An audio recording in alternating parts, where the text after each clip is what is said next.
Kokëfortësia. Çdo fëmijë ka një shkallë të kokëfortësisë në natyrën e tij që fillon të dallohet prej moshës 2 vjeçare. Zakonisht fëmia kokëfort insiston që gjërat të bëhen sipas mënyrës së tij. Sa herë që has në rezistencë prej të tjerëve, ai do të qajë dhe do të bërtas, do të rrotullohet në tokë dhe do të godas kokën në mur. Fëmia mundet edhe të refuzoj ushqimin. Do ta gjuaj enën dhe ndonjëherë do të bëhet edhe agresiv dhe do të godas antarët e tjerë të familjes. Kjo shprehi e kokëfortësisë, nëse përsëritet, do të vërehet edhe në rinin e tij. Në përgjithësi prindërit ankohen për mosdëgjim nga ana e fëmijëve dhe kërkojnë zgjidhje për problemin. Sipas përvojës së përgjithshme për tejkalimin e këtij problemi, prindërit e përdorin njërin prej 2 metodave që do të përmendim këtu. E para, disa prindër janë të mendimit se nëse fëmia është kokëfort dhe nëse refuzon të dëgjojë kërkesën e tyre, duhet të merret qëndrimi i ashpër. Këta prindër thonë se fëmia i tyre është bërë shumë kategorik dhe se ata duhet të bëhen të qëndrueshëm në refuzimin e dëshirave të tij. Ata mundohen të korrigjojnë fëmijën duke u bërë të rrept dhe shkojnë në maksimumin e dënimit dhe të rrahjes së tij. Ata mundohen t'ia imponojnë dëshirën e tyre fëmijës. Sjellja e prindërve të tillë është e barabartë me qëndrimin e monedhës së njëjtë.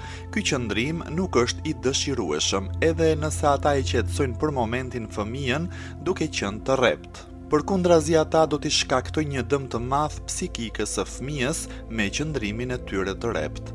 Mosha 2 vjeçare është mosha e fillimit të vetpërcaktimit dhe vetbesimit te fëmia. Sjellja këmbgulse e fëmijës është pohimi i natyrës së tij për pavarësi.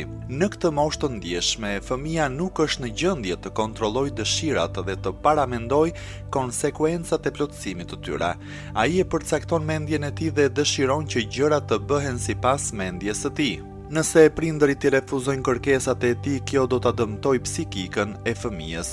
Fëmijët e tillë mund të rriten në individ të qetë, por atyre do të mungojë tipari i vetbesimit dhe i përcaktimit.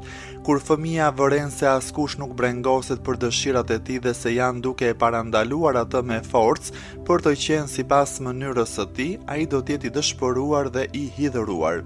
Kjo gjendje e ankthit dhe e frustrimit do të bëhet pjesë e natyrës së tij.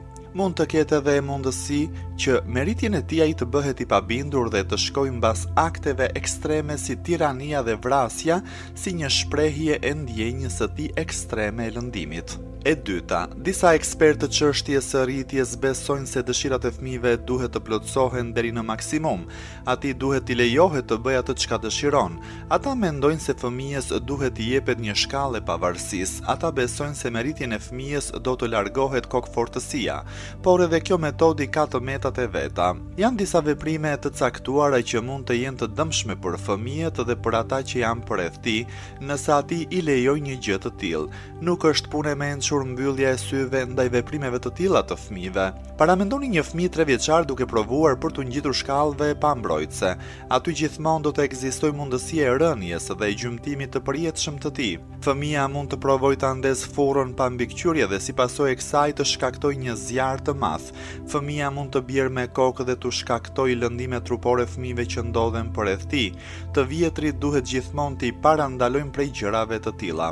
Fëmia që është i lirë të veprojë sipas dëshirës së tij dhe veprimet e cilit gjejnë pranim nga ana e prindërve, gjatë kalimit të kohës me sjelljet e tij të padisiplinuara do të shndërrohet në një individ egoist dhe diktatorial. Ai pret që njerëzit do ta përkrahin mendimin e tij pa ndonjë kundërshtim.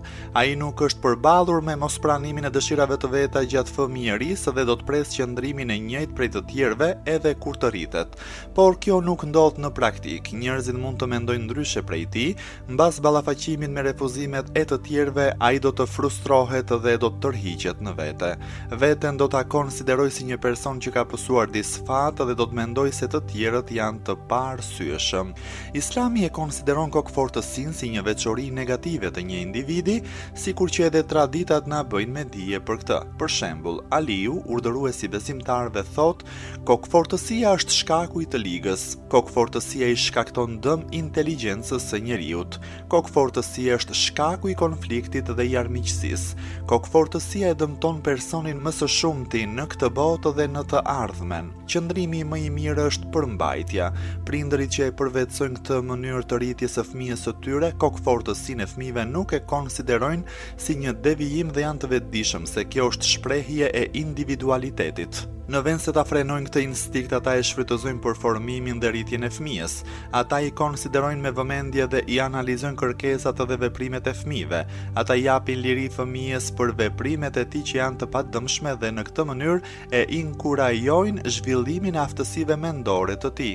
Ata bëhen shok të tij dhe i ndihmojnë në kryerjen e veprimeve të tija. Fëmijët e tillë e përforcojnë përcaktimin e tyre për kryerjen e veprave dhe e pasqyrojnë individualitetin e tyre.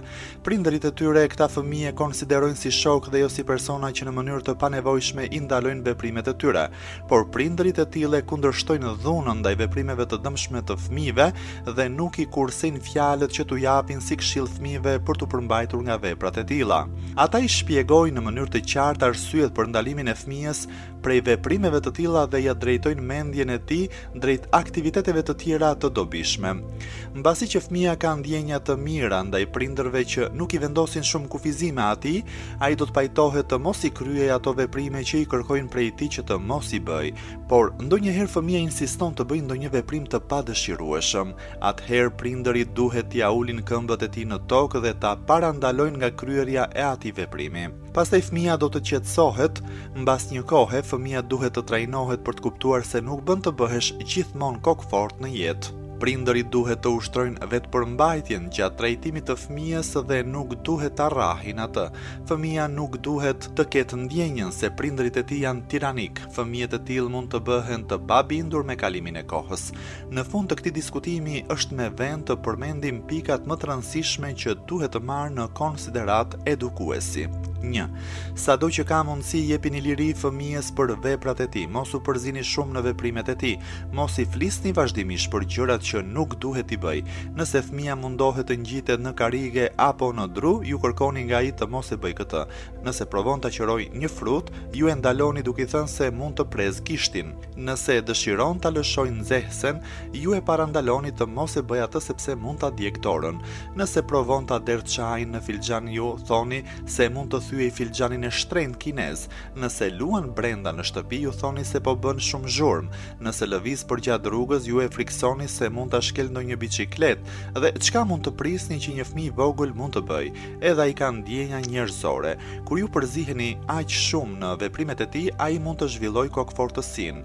Një arsye për zhvillimin e tiparit të kokëfortësisë tek fëmia është përzierja e tepërt e prindërve në veprimet e tij. 2.